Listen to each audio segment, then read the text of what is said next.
What's up, everyone? Good morning if you are in the West Coast, and good afternoon if you are in the East Coast. My name is Gaetan with Friends of the Congo, and today I am with my guest, uh, Mr. Niels Kinwani. Brother, how are you doing? I'm doing well, Gaetan. Thanks for having me. Yes, Niels Kinwani has been on our show before. Is an attorney and also like an activist. He knows a lot on immigration. That's why I knew that that was a person to have the conversation with. A lot has been happening lately in the U.S. Things that are affecting immigrants, right? Like our communities, Africans and Congolese, undocumented as well. So and I want to kind of like get a sense of what's going on and if there is like anything that we should know, the reconciliation bills, and talk about the attacks on immigrants lately, right? In terms of like the mass deportation for folks who are undocumented, even with folks who have visas, right? Like that folks that came in the U.S. Legally, whether it's with green cards. Now, there was also cases of U.S. citizens being deported or being detained also. So kind of like go over these issues with you and have a sense of like what you think. And also because you are the expert, right? And give advice and also what people should do, right? Like in times like this, what are we supposed to act as a community, as an individual, there will most likely be, or there are most likely impacted the most when it comes to these issues. So maybe start with something that we should know: the reconciliation bill that has been that is ongoing or that is about to be passed, or maybe that already passed. I'm not sure. So if you can talk to us about that, like, what do you think? Yes, thank you, Gaetan. And the conversation on immigration is very timely now. One thing that I would say is that, I think we've all seen that this administration, the Trump administration, has taken a very firm stance on immigration. And for the past 100 days now, over 100 days of this administration, we've seen actions ranging from um, uh, executive orders that are rolling back some of the benefits that were directly impacting immigrant communities, to restricting some fundamental rights like the birthright citizenship. So we have seen a wide range of executive orders, and with those executive orders, I should say, the majority of them are being challenged in court. It's a very developing situation. I think every week now we're seeing court decisions on those executive orders. I mean, it's a wide range. As I mentioned, we have had executive orders um, ending benefit like temporary protected status, humanitarian parole, and pausing the refugee resettlement program. And then I mentioned the birthright citizenship. So all pretty much, I would say the majority, almost all those executive orders are being challenged in court. So that's number one. Number two, we've also seen an increase in enforcement operations.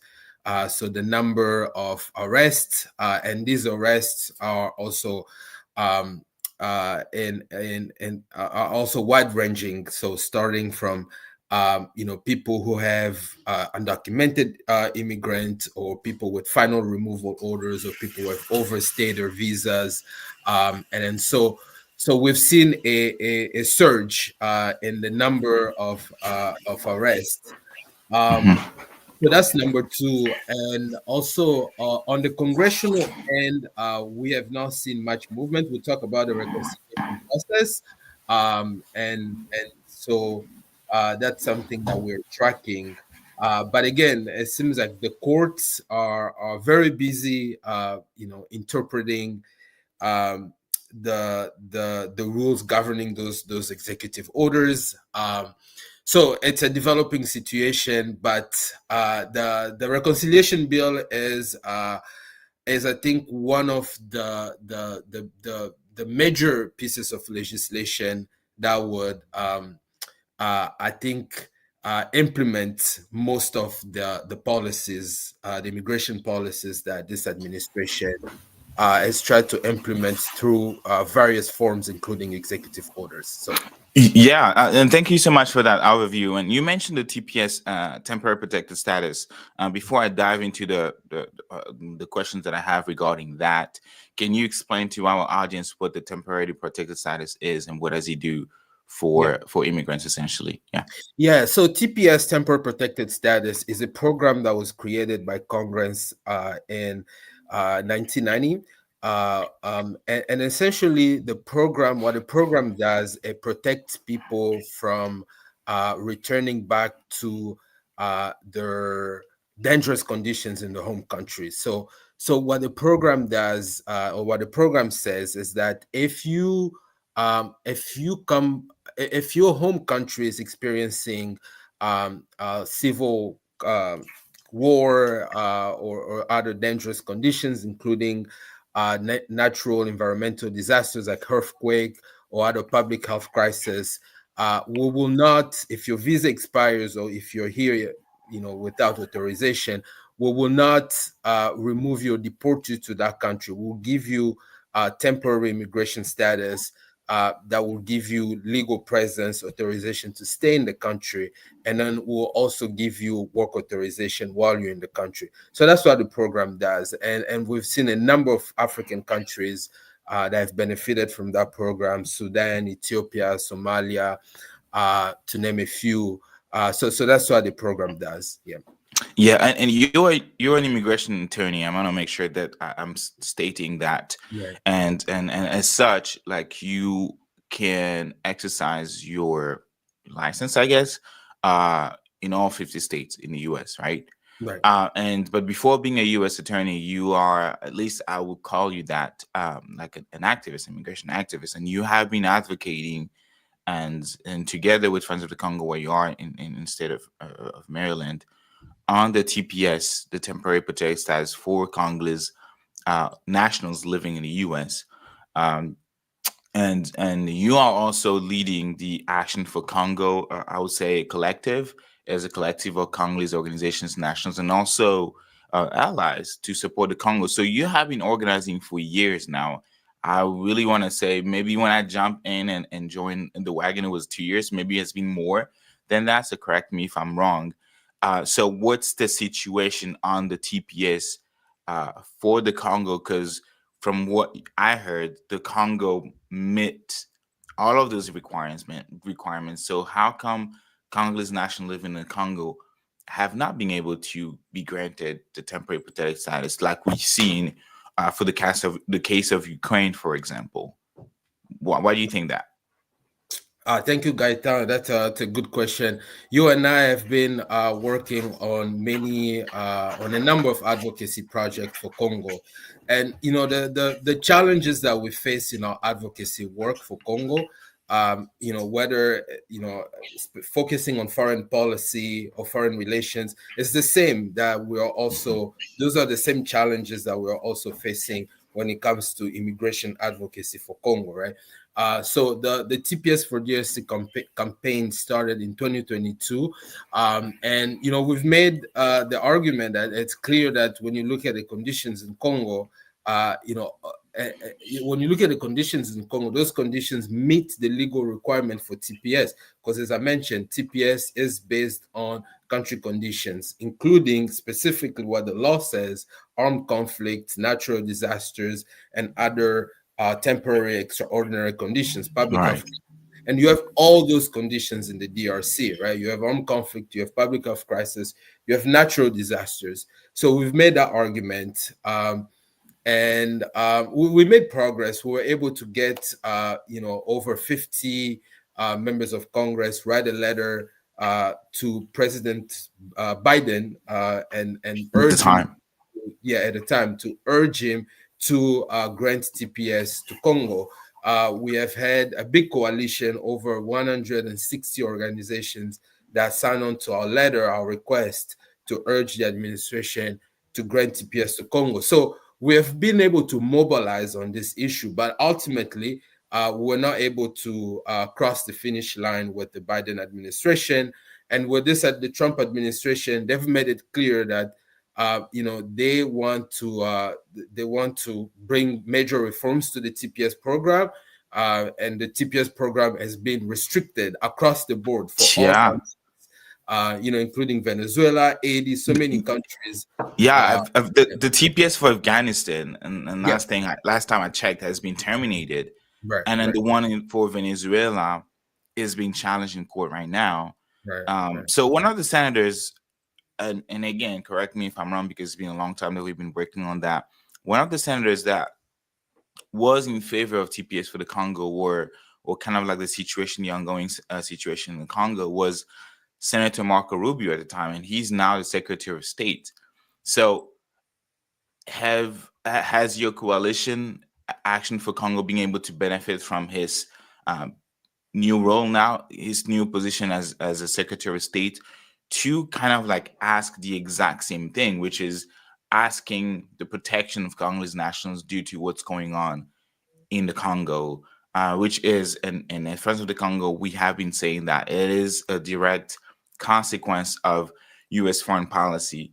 The situation, the dire situation in the Congo, can be stopped today with the stroke of a pen from the president, from the Secretary of State, if Mhm. they wanted to, but they're not doing it. Therefore, the situation is continuing. So, have you been able to pressure or being able to benefit from that change of that transition of change of administration from Biden that was mostly focused on the Middle East versus having a Trump who's really tough on immigration, but we have a Senator Marco Rubio who was kind of like positive about the action that you were taking. Yeah. No, we have not. It's a good question. We have not had any direct engagement with State Department. We So that's something that we're working on, but it has not happened. We are continuing our outreach to congressional members, congressional offices, but we have not had any direct engagement with State Department. So Trump administration, they decided to send a strong message to Harvard, right? Mhm. Can you talk to us about what the conflict situation with Harvard and how it is impacting immigrants, international students? Can you tell us like a background story about that, and also maybe like what you think, or what would you advise to an international student right now, which who are in this country on a legal visa, but what would you advise them? So maybe Yeah. first comments on that, um, to tell us what you think about what happened, and then also advise international students who are here on a F1 visa. Uh, they went through background check, they obtained the visa, they came here legally, but they're also being targeted for some reason. So yeah.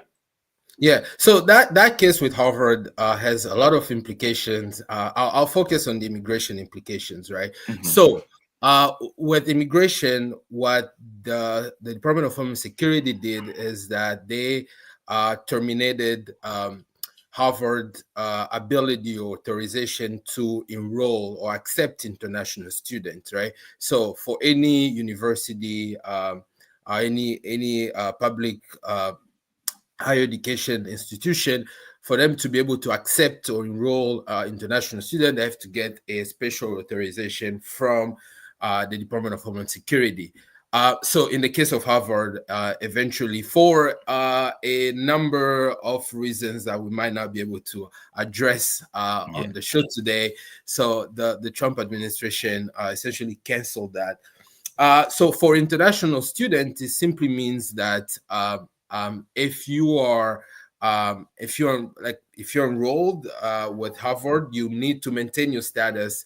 You will need to transfer to a different school, another school that has eligibility authorization to accept enroll international students. Now, that case is being litigated, challenged in court, and it's hard to follow the latest, but it seems like Harvard was able to block through litigation. They were able to pause or block the president's initial order.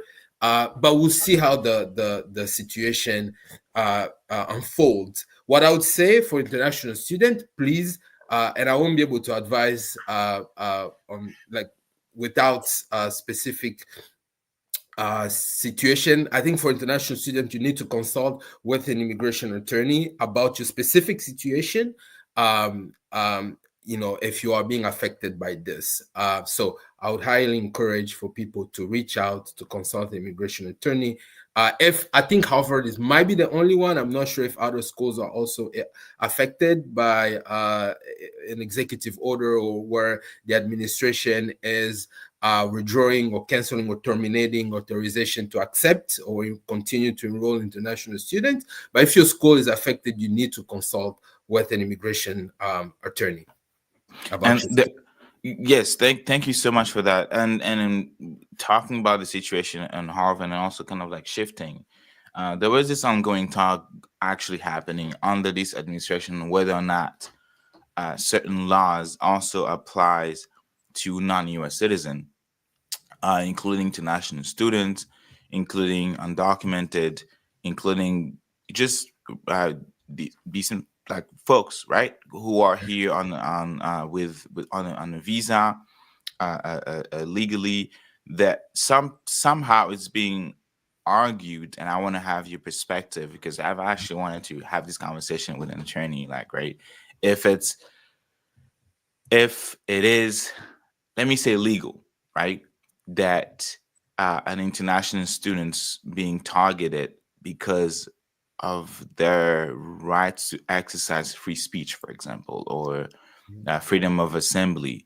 But what's your opinion about that? About like undocumented, documented F1 students being targeted for free speech, whether it was an op-ed, a tweet, a protest on the campus, a peaceful protest on the campus, like a post on any social media, Facebook, X. What's your opinion on that? Like, do you think that it is true that the law is different? Because that's right now what's being argued, right? That people, even when it comes to due process, right, that U.S. citizens have the rights because they're U.S. citizens for due process, but that same thing does not apply to non-U.S. citizen. Talking about constitutional right, like free speech, freedom of assembly, freedom of expression, and even due process. Yeah, no, I think you've answered part of the question. So the constitutional rights apply to everyone in the country, regardless of your status, your immigration status. You are the constitutional rights apply to you. You should benefit from constitutional right, and that range from free speech, protection from unreasonable search by the government, and due process. So you are protected if you're in the country, regardless, if you're in the US, regardless of your immigration status. Now, and I want the audience to pay attention to this. When it comes to immigrants, the immigration law gives the administration, the executive branch, broad authority on admitting and regulating immigrant stay in the U.S. Mm, And in the immigration law essentially gives authority to the executive branch, to the administration, to either cancel or deny um, legal entry or stay in the country to anyone who pose a threat to national interest.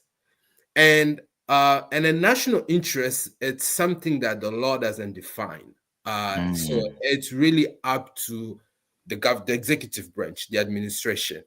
So in a sense, if the government determines that the administration, the executive branch, determines that you as an immigrant, you pose threat, you are a threat to the national interest of the US, they can either deny you entry into the US or deny you stay or revoke your visa or revoke your stay if they determine that you or your actions in the US pose threat to the national interest, the security of the US. So those are terms that and courts have been reluctant to define those terms, right? National interest, national security.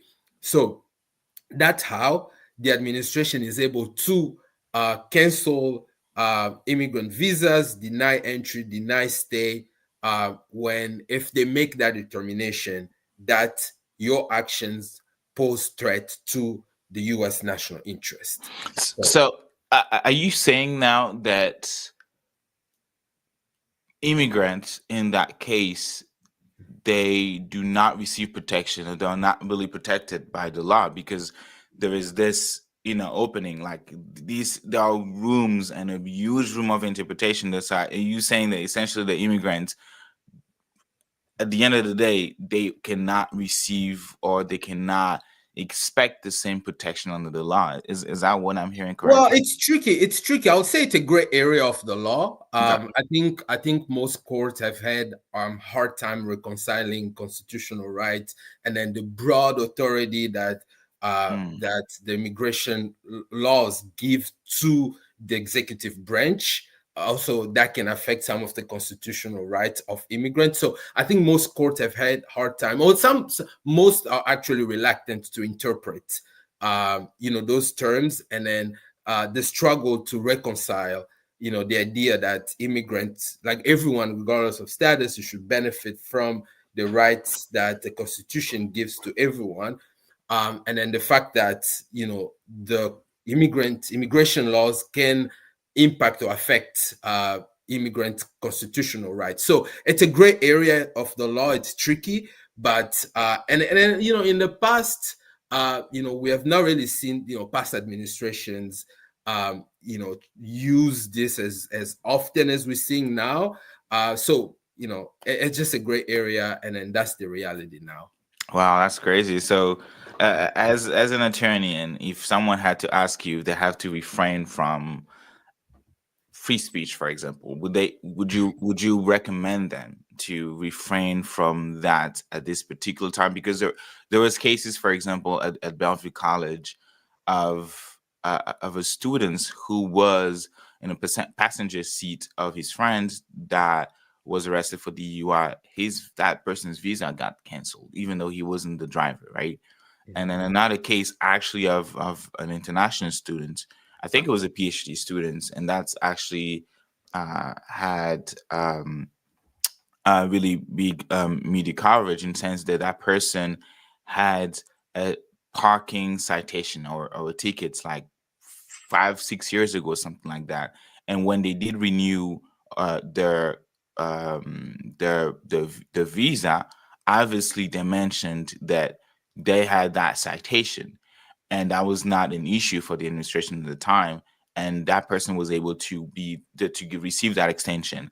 And then suddenly they receive a letter saying that, oh, sorry, your visa has been revoked because of such reason.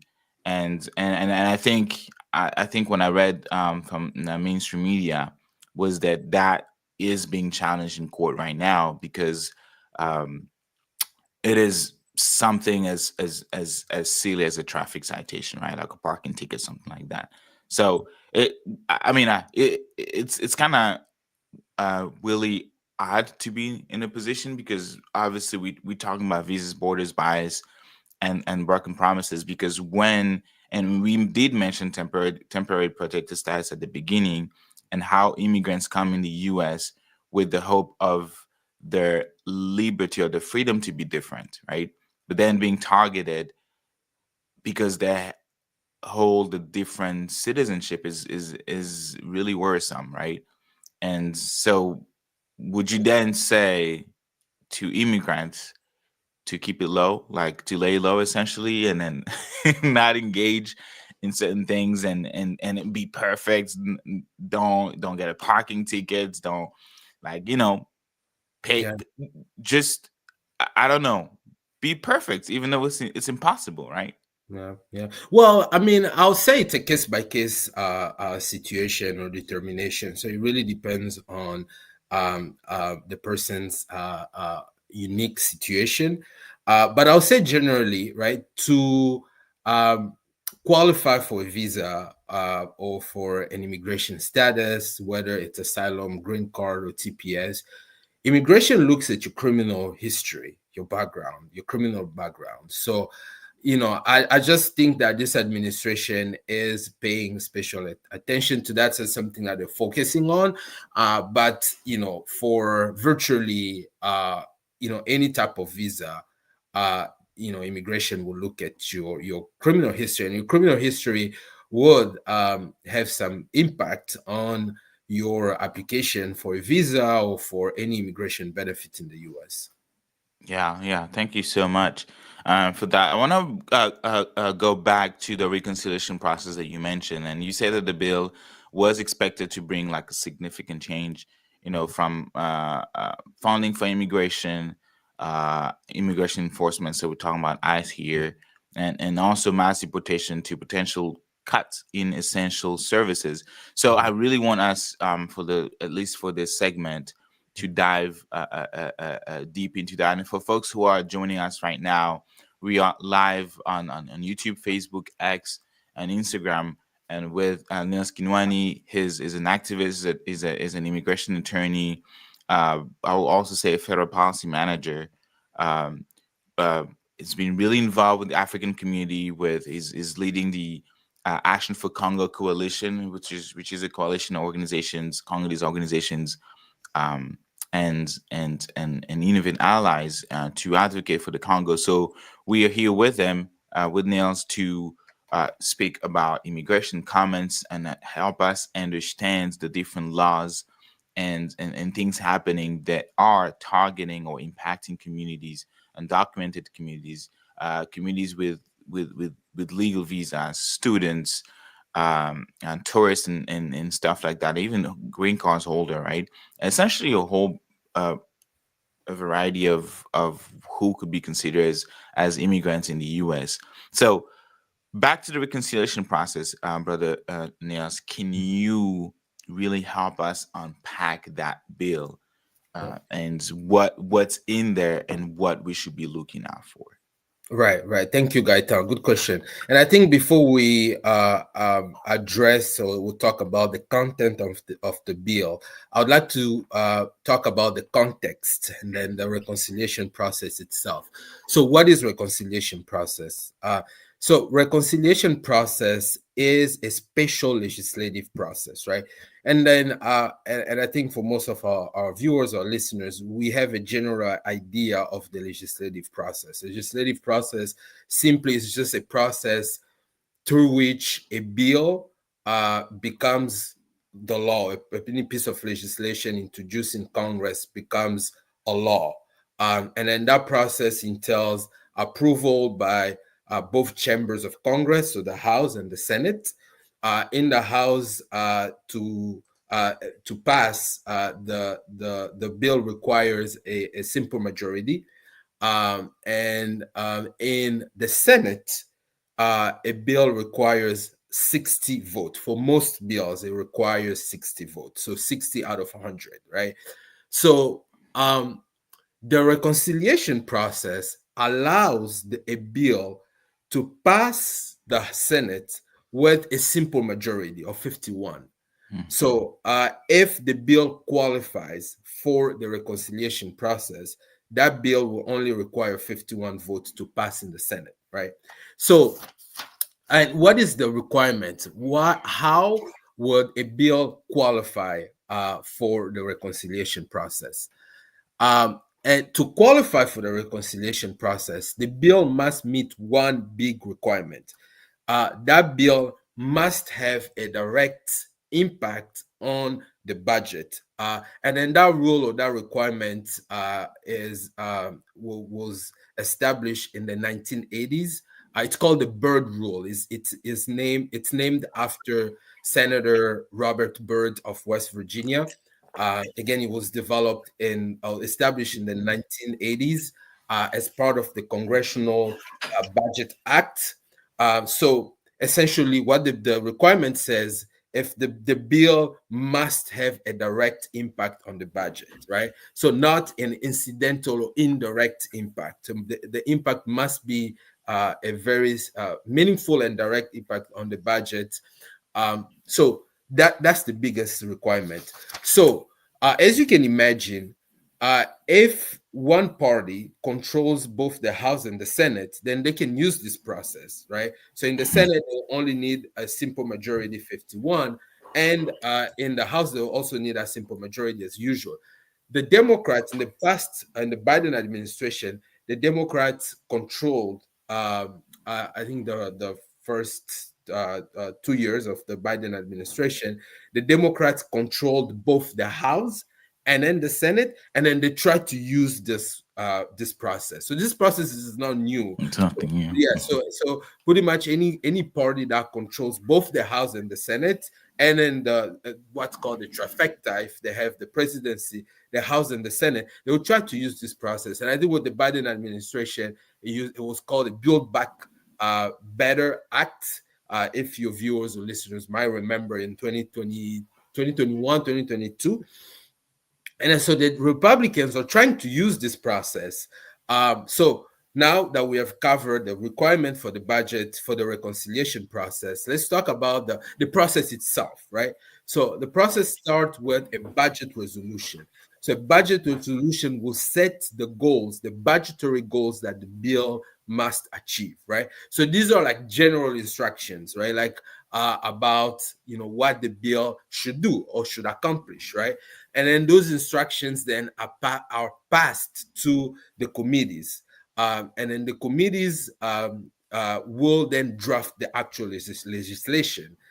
So the committee will write the bill, the laws, and then once the committee do the markups, decide on the content of the legislation, again referring to those instructions, the budget resolutions, then they will send it to the budget committee for review. So the budget committee will review just to make sure that, and again, the biggest thing is that the content, everything in the legislation must meet the Byrd requirement, the Byrd rule. And then once the budget committee clears the resolution or the actual legislation, then the legislation is brought up to the floor for a vote. Like we saw last week, so the reconciliation bill, it's called the Big Beautiful, the One Big Beautiful Act. So it was brought to the House floor and it passed. So now this bill is headed to the Senate. And again, remember, in the Senate will do their own review. They will possibly or most likely make amendments, revisions to this bill. And if they do, then the bill will have to go back to the House for approval. Because remember, the last version of the bill must pass or be approved by both the House and the Senate. So now this bill is headed to the Senate, and I think they should start discussing this in the next couple of weeks. Now, let's talk about the content. And then one last thing is that this bill, once approved by the Senate and then the House, it doesn't require the president's signature like most pieces of legislation. So this one, as long as it's approved by Congress, Senate, and House, the president's signature is not required. Now, let's talk about the provisions or the content of this bill. So I'll start with the general provisions that we've seen in this bill. One big provision that's popular is that this bill makes tips and overtime pay tax-free. So you won't pay any taxes on overtime pay and tips. So that's one big requirement, big provision with this bill. The other one, like the general provisions, is that this bill cuts federal spending significantly. And a couple ways that it cuts federal spending is that, one, this bill adds some requirements for anyone to qualify for public benefits like Medicare, Food stamp. food stamp, and Mhm. so there are additional requirements for anyone to qualify for those public benefits, public programs. Number three, roll back the bill rolls back some of President Biden clean energy incentives, so like the tax credits for EV electric vehicles or for climate projects, and then also this bill raises the country debt ceiling by $4 trillion, and then Wow. the debt ceiling is essentially the limit imposed by Congress to the amount of money that the federal government can borrow. So those are I'll say the general provisions before we go into the immigration. Yes. Yeah. So I'll stop there. No, keep going. I was checking to see if we got questions, but I didn't see anything. So yeah, keep going. Thank you. All right. So now, immigration provisions. As I mentioned, this administration is focused on enforcement, detention, and one of the biggest challenges that we've seen is that they're setting aggressive goals with detention and detention and enforcement, right? So there is a number of, I think they published this administration published the statistics, the number of arrests that they made within like the first 100 days. And those numbers are very high, higher than the previous administration. And so they intend to continue ramping up immigration enforcement. So this bill provide over 27 billion for immigration enforcement, right? That's so crazy. so this is to fund immigration enforcement, the agents, the immigration enforcement operations in general. There is 45 billion for immigration detention. So this money will help fund immigration detention centers, essentially running the immigration detention centers. And then there's also 51 billion for the construction of the border wall. So that's something that we have heard about, especially it was a major, I think, policy item or agenda that President Trump pursued in his first term. This is coming up again. So 51 billion for the border wall. Other significant changes, and I want maybe your audience to pay attention to this, is that this bill creates fees, special fees. So two things: create fees for certain immigration application, and then increases fees for the same for immigration applications. A big one is the new asylum application fee. As you know, asylum It's is free. free. Yeah, So I you don't know. have to pay. Now, with this bill, there will be a $1,000 application fee for asylum. What? So $1,000. $1,000 to apply for asylum. So this is a big change. And there will be a separate fee of 550 for work permit, and then that work permit will only have a 6-month validity period. So currently, Hold on, time out. You said a lot. We need to pause. okay. We need to pause. So I want you to first repeat that again, right? About the asylum fee and then the EAD card. Yeah, this is insane. Yes, go ahead. Currently, you don't have to pay any fee to apply for asylum, right? Whether you're applying for asylum at the border or inside the US or through any other way, right? You don't have to pay for asylum. Asylum is free.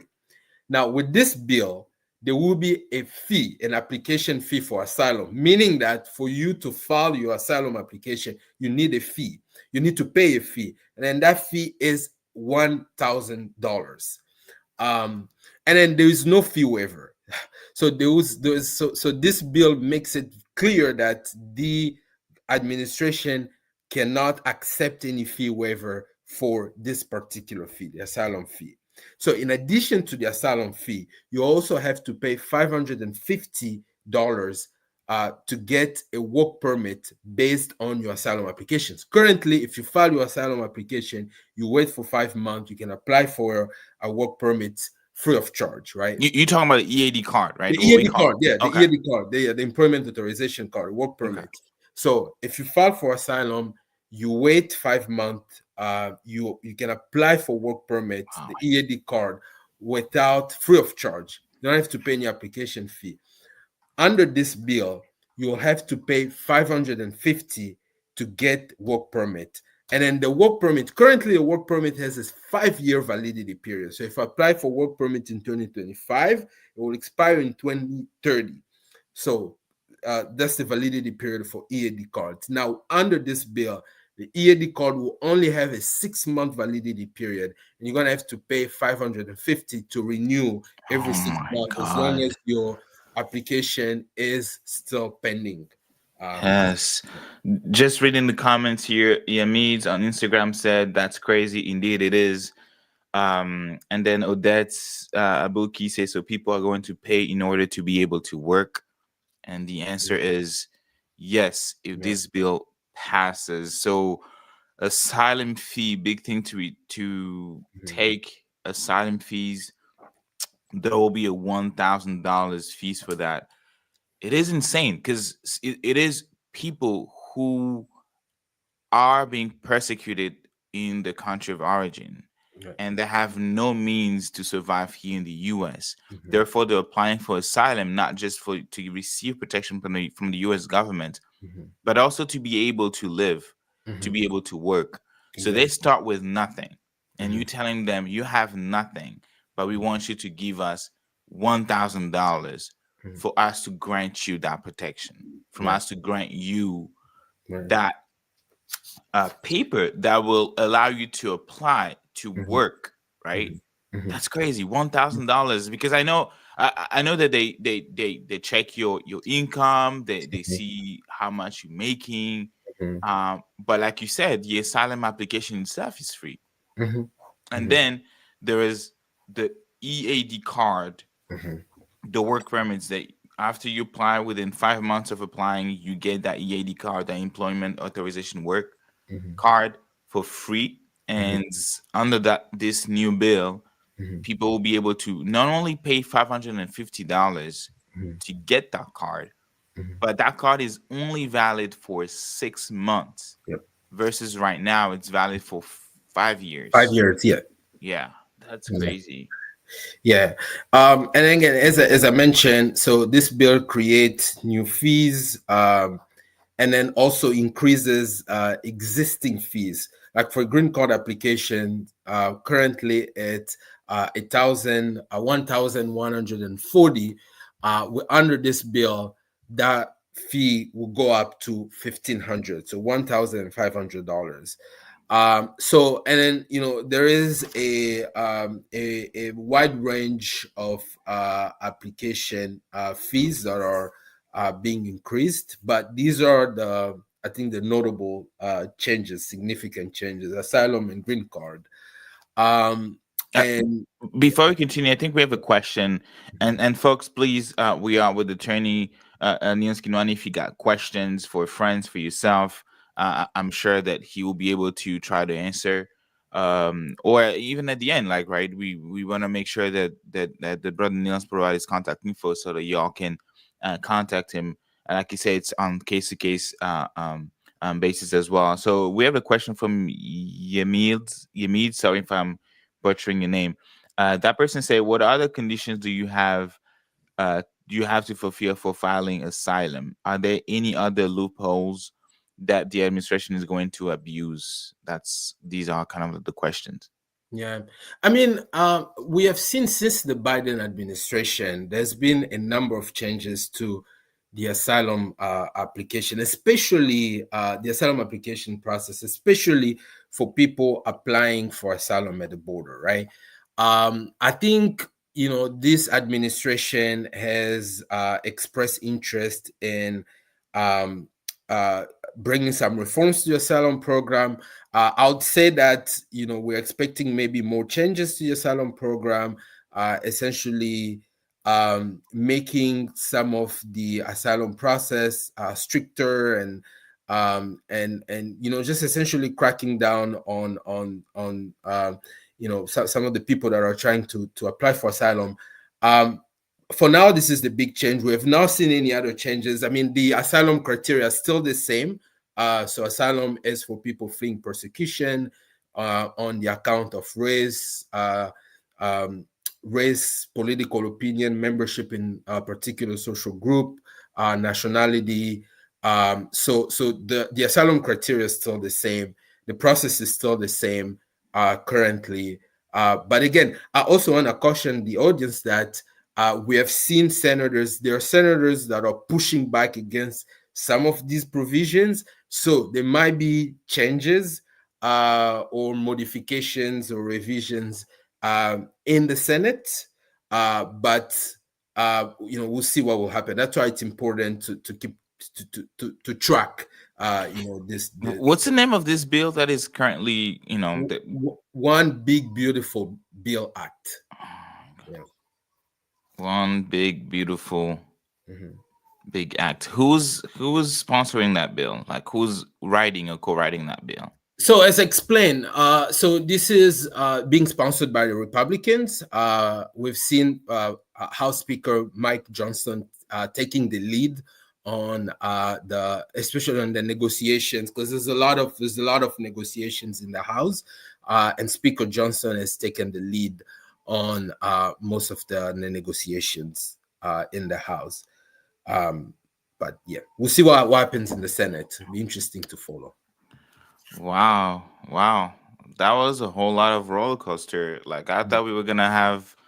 I knew that this topic is important. That's why, you know, with Friends of the Congo, we thought it would be important for us to discuss immigration because a lot of the work that we're doing involve obviously, you know, work around the Congo, and that implies immigrants and nationals. But we also wanted to be aware of other communities that are being impacted, Mhm. and knowing the situation of the state of immigration in the U.S., being informed and informing folks how to even move, how to behave, and what's going on, what to expect. We thought it was very important, Mhm. but I was far from knowing that these were big changes to come, Mhm. and that's Yeah. just um crazy. Yeah. So I don't see any other questions, so I think we can pause there unless you wanted to add Yeah. anything else. And I do think if you can also provide your contact information, or we will actually do a post later as well, and providing resources, and we'll make sure to include yours Yeah. when and doing this post on Instagram on what are the changes that Yeah. folks should be on the lookout Yeah. for. So other changes include limiting uh, public benefits that were granted previously to immigrants, limiting them to only green card holders. And specifically, what I mean for federal financial aid. Now, immigrants like asylees, so people who have been granted asylum, they could apply and get For FAFSA. FAFSA, yeah, financial Yeah, aid. So under this bill, only green card holders would be able to benefit from be eligible or qualify for financial aid. that's So crazy. currently, you know, asylees, and I think people who have been granted like T or U visa, people who've been victims of crimes, they can benefit. They are eligible for financial aid, right? They can receive financial aid under this new bill. Only green card holders can benefit for financial aid. Also, the child tax credit is also another change. So under the child tax credit provision, this bill specifically says that to get the child tax credit, so both parents and then the child that they're claiming need or must have social security number. So if any of them, one of them does not have a social security number, they will not get the child tax credit. And also same thing for Affordable Care Act. Only green card holders will be able to benefit to qualify for insurance Medicare insurance. coverage under Affordable Care Act. Same thing with SNAP, only will be limited to green card holders, Medicare. One last thing that I would like to add is the remittance. This is very What's that? important. Yes, remittance is remittance tax. So this provision essentially says that for anyone, if you're sending money overseas, and we do this a lot because we have family members overseas. Yeah. So if you are not a US citizen, a verified US citizen, then you need to pay 5% tax on any money transfer going Wow. overseas. So this is also very So important. does it mean they're gonna have regulation on like Western Union, Yes. MoneyGram, and all these institutions that send money? Right. Wow. So it's adding PayPal. 5%. Yes. So regardless of which company you're using, there will be a 5% tax on money transfer sent abroad overseas if the sender is not a verified US citizen. Again, we don't know how these companies will be able to verify US citizenship. Perhaps you need to bring your passport if you're a US citizen when you are making the money transfer overseas. So this is also a big change under this bill. And I think we have covered the big changes. Wow. Yes. Well, that was a whole lot.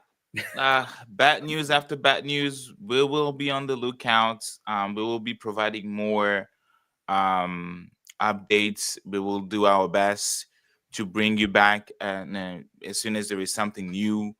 And also, the work that we have, Friends of the Congo and you. So it's an open door policy. So feel free to join us and engage in conversation like this, because they are very important for our job to organize, right? Like folks cannot organize, they cannot come out if they know that they are going to be targeted, if they know that they need to survive that immigration aspect first. So we need to collectively figure out, like, how can we support folks in our communities, how can we support folks in our circle. And yeah, so thank you so much, Brother Niels, and thank you all for following us on various social media, YouTube, X, and Instagram. Checking if there was more questions. If not, we're gonna be back on X on a space. We're gonna be breaking down the specifically Congolese news with former President Kabila speech a couple days ago, and I'm sure Brother Niels, you probably followed that. And also, he's come back. He went to Goma. He finally entered the, I would say, occupied Congolese territory right now, the Rwandan occupation. So he came back, and he's right now in Goma. So we're gonna break that down. We're gonna discuss that, and also the meanwhile this. So hopefully y'all can jump in and be connected on X. With that being said, thank you so much, Brother Niels. Appreciate talking to you always. So we'll talk to you soon. Thank you for having me. Take care. Bye-bye. Yeah, thank you. Bye.